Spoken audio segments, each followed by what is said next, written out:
morning everyone, and looks like the rain is back for the Sand Van usual vlogs. I'm so glad we got beautiful days for the Lake Glenbourne. If you haven't seen last episode, go check that out. What a place. But we're back to rainy, and that's okay because we're doing some inside stuff today. So we are in the beautiful town of Mudgee. Now Mudgee is a lot bigger than I expected. What a gorgeous town. We turned up yesterday and went, wow, I want to spend a little bit more time here. So we looked up a couple of places we can do because we saw it was going to rain. We are going to eat some cheese, have some wine, and have a good time. That didn't mean to rhyme, but anyway. Let's go. We've also been doing laundry this morning. It's just rainy day stuff, guys. Let me put some light on the subject. There we go. And yeah, we're just doing laundry. And it's a weird thing about the Mudgee laundry. It's got a place for miners to do their laundry. There's obviously well. a big mining community. Why is Maybe there's a lot of laundry? miners around it because their stuff gets real dirty. It's like, I think it's coal stuff, and you know, it's real filthy. Yeah. So that's what that's for. Yeah. Okay. So we're just going to fold this up. Where's Pablo? Let's say hello to Pablo. Yeah, you're going to say hello to Pablo. Oh, Pablo. I have to give you some airtime, man, because you're not going to be with us for most of the day, are you? Pablo? Say hello, buddy. Nothing? Standard. Alright, first of all, guys, I want to go into town. Even though it's rainy, it's not going to look as pretty as yesterday, but we'll try and get some shots for you because it's worth it. Mudgee is such a cute little town. Oh, jeez, it's cold though. Got my little heated vest on this morning. A must. What a sexy van. Beautiful.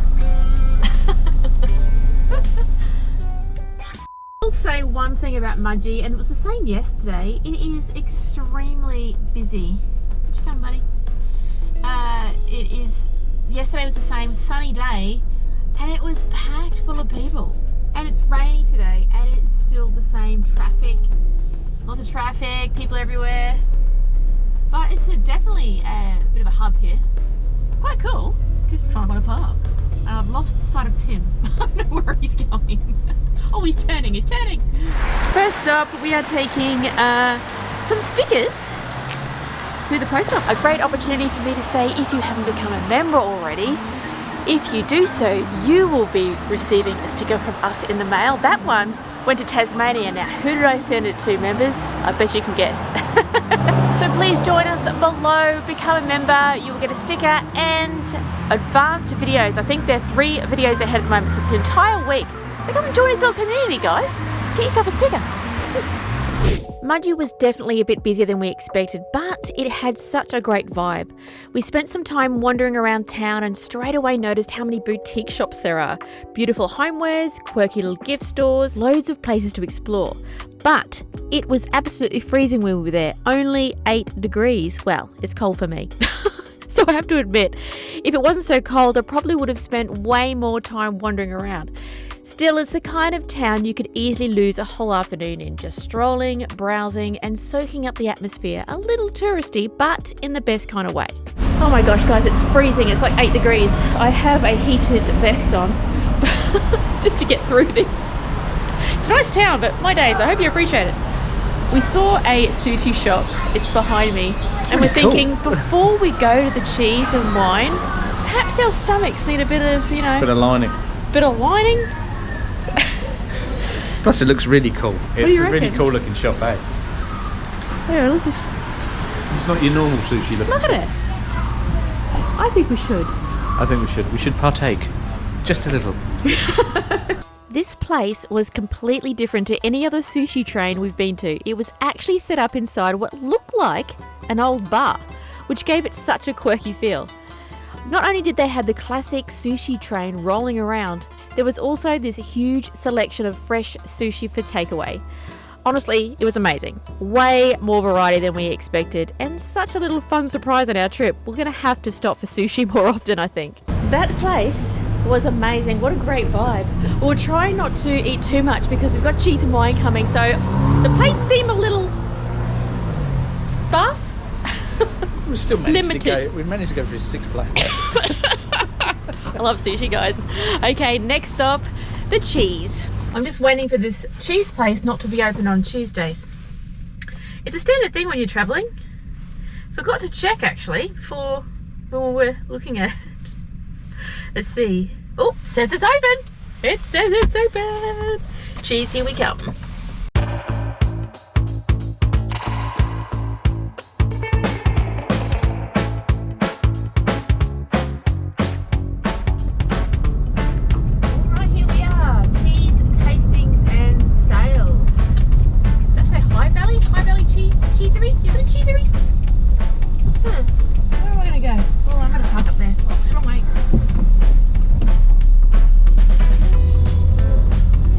Just to get perspective, guys, that little driving sequence, 3 minutes.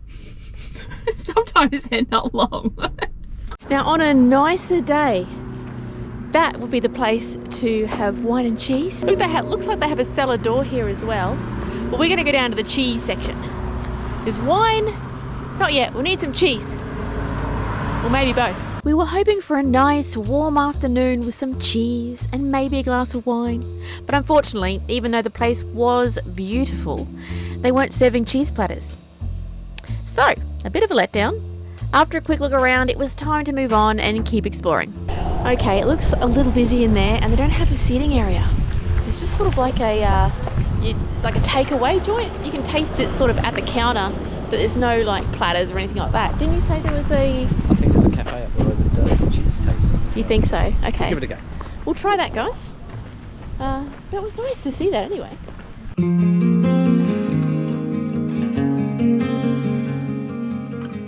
Whoa, how funky is this place? We decided to go to a winery. Look at that. Oh, I'm excited for this one. Yeah, I think the cafe that Tim was talking about was that one. It just looked a bit different today because it's raining.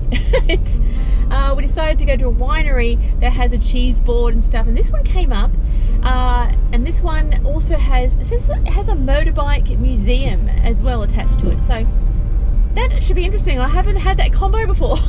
It's random, it's just, I love traveling and finding little quirky things like that. How cool.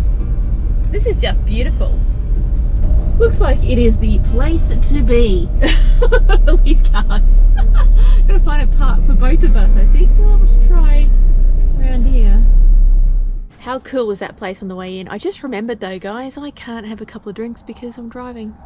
Another con for having a second car with us. I don't have a driver. So we can go in, I can have a glass of wine or a tasting and a cheese platter. Yeah, I think it tasted a bit. We can always get a wine to take away. True. Most likely that will also happen regardless. It normally has. Okay, usually I rave about wineries, but I like to be honest about places. It was nice, but the setting wasn't really our vibe. It kind of felt a bit more casual than we expected. And I wasn't overly keen on the whites here either. That said, we did grab a platter to share, and Christmas in July setup added a fun little festive feel to the visit.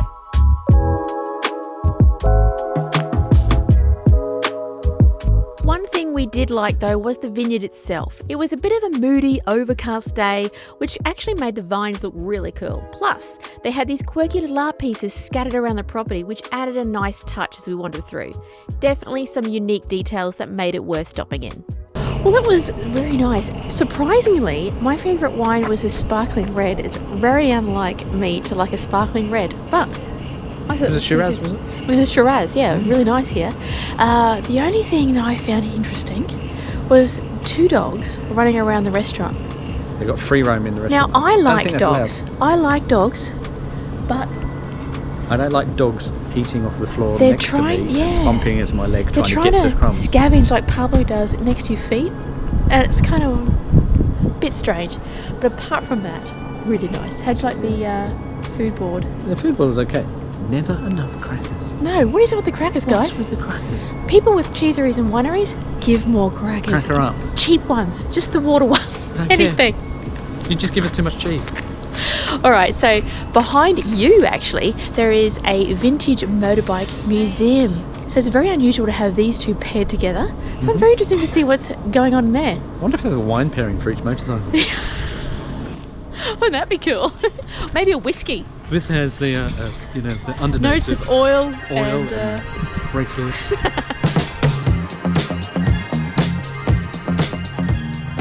wow, that is a big collection, mainly of number plates, which is interesting. How do you get these number plates? Are these gifted? I don't know. Strange. Or just an array of really old bikes. Do you recognise most of these? I suppose you do. Well, some of them. How old actually are you? I've never heard of a Douglas. BSA's definitely. Oh, a Douglas. Yeah, no, I haven't heard of that either. Definitely a Norton. A Husqvarna. The Husqvarna Files bike, the Norton. Wow. BSA's. Both Tim and I have our motorbike licenses, so it was a great surprise to find the motorbike museum here. It's packed with vintage classics, all beautifully restored and really well displayed. The walls are also covered in old number plates from all over, which definitely had us wondering where they all come from and what stories are behind them. Honestly, the winery itself didn't blow us away, but this museum definitely made the stop worthwhile.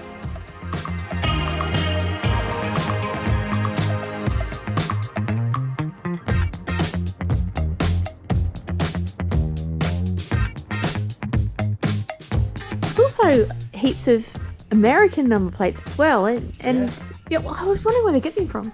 I don't know, it's just, maybe they're just all old scrapyard plates that never made it back to the transport offices or anything like that. Maybe. There's motorcycle plates there as well. Yeah. Oh yeah, the little ones. Mm.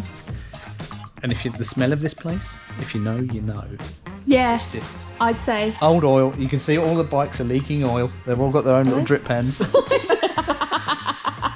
Oh, what about the Triumph one? Does that have a lot of oil in it? No, he notices no Harley Davidson's here there is because a it lot of just oil flowed in it. away in its own oil. Now. Now I have an unhealthy obsession with jackets, and these are really cool. I really like this on the outside, as you can see. Dressed appropriately for the occasion. So's Tim. We're both matchy today. Without even realising we bought the same jacket. I suppose that helps, eh? Alright, off to our next stop. Our next stop is somewhere to stay tonight as it's freezing and it's we're ready to head there and settle down for the evening, I think. What a cold day. I've still got my vest on. It's so cold, guys.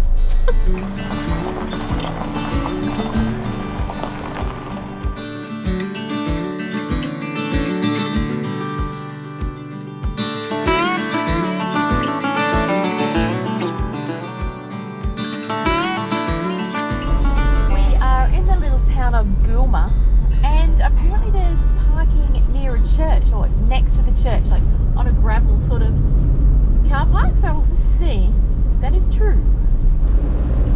Here goes the church. Oh, get in there. I'll pull over here for a second.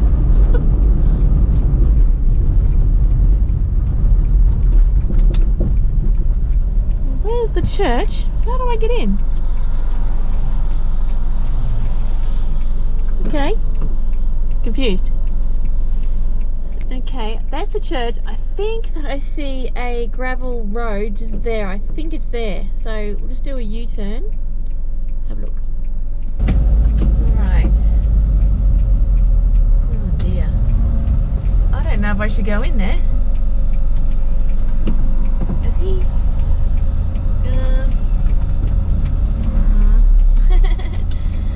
Oh, little smart car. I reckon you'll be okay. Come on, little smart car. You can do it, buddy.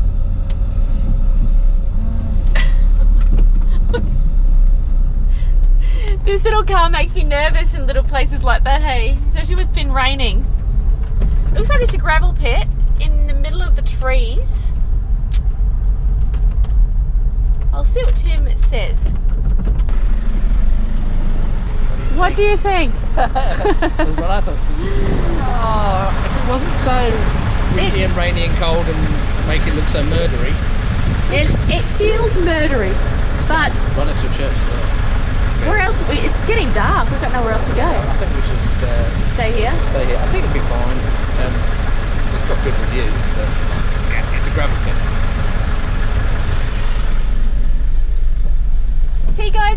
don't post day off because you know where we're staying and like, you know, you can scare us. If you've seen this video, we're fine. Yeah, as you can see guys, it is just a gravel pit. The church is just there. Like the trees just look really creepy, don't they? Look at them. Also, I'm glad they're not real tall, but I'm worried about those branches as well. I might just ask Tim about that. Yeah, Tim agrees about those trees. I don't like the look of them. Plus, we need Starlink and we need a clearing for Starlink to work. So we're just going a bit of a scout to see what we can see. I mean, we could park at the end here. Not too bad. Although someone's left the boot. Tree boots. They're kids' boots. Oh no. Makes it even worse. What about over here? Yeah, that's probably me. Yeah. Over there. There's a nice clearing.